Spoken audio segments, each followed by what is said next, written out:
जो लोग ये मानते हैं गुरु दसम पातशाह ने लिखी नहीं रामायण,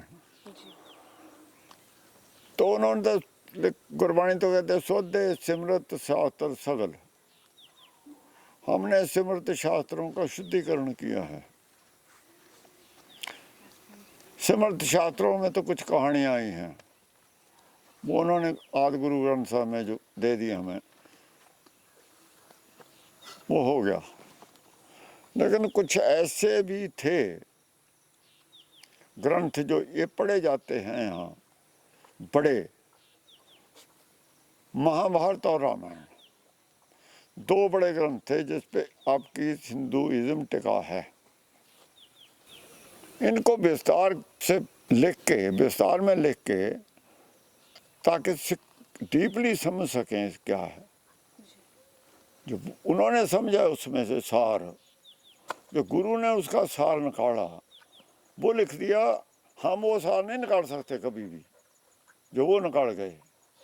उनका सार हमें दिया, हमने सार पढ़ना है।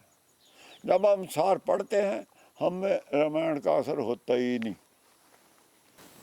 उसमें तो लिखा है किते राम से कृष्ण से होत आए, तेने काल खाप्यो न ते काल खाए। तो क्या असर हो जाएगा राम का?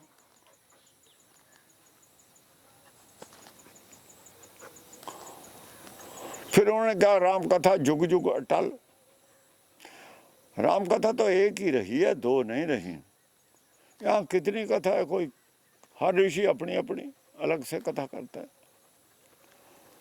राम कथा गुरबाणी में जो राम कथा है वो असल है।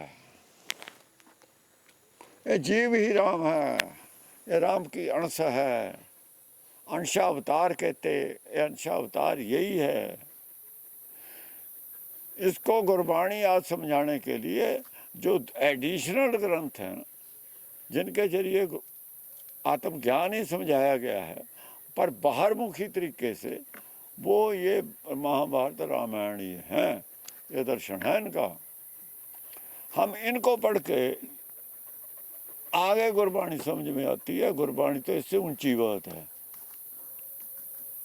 वो भी मानते हैं वेदा में नाम उत्तम सो सुने नहीं, फिर जो बेताल्या। तो ये दूसरे ग्रंथ तो बेताला करते हैं, हुक्म के साथ एक सुर होने नहीं देते। दूसरे ग्रंथ बात ही नहीं करते, हुक्म की बात ही नहीं करते, हुक्म मानने की बात ही नहीं करते। वो तो नीचे की जमीन तैयार करते हैं, सिर्फ अच्छे आदमी बनने की प्रेरणा देते हैं, ईमानदार, दान पुण्य, यहाँ तक का ये नीचे की पढ़ाई है।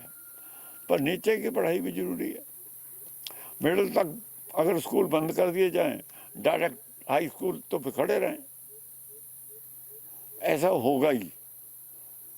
पर दिक्कत ये है जब हिंदू कहता है कि मेरा ही धर्म श्रेष्ठ है, आगे है नहीं, ये लोग धर्मी नहीं होते, इनको लगाओ लगानी, भाई बताओ तेरा धर्म श्रेष्ठ कैसे है भैया।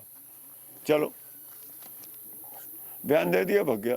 उसे कहे पकड़ के बैठो भाई, हाँ भाई बता कैसे है। भाई मुझे तो पता नहीं, चल जेल में, कम से कम 3 महीने की जेल चल। जब तने कहा क्यों? बिल्कुल 3 महीने के लिए अंदर हो, बस खत्म। झगड़ा तो 1 मिनट में खत्म हो जाएगा।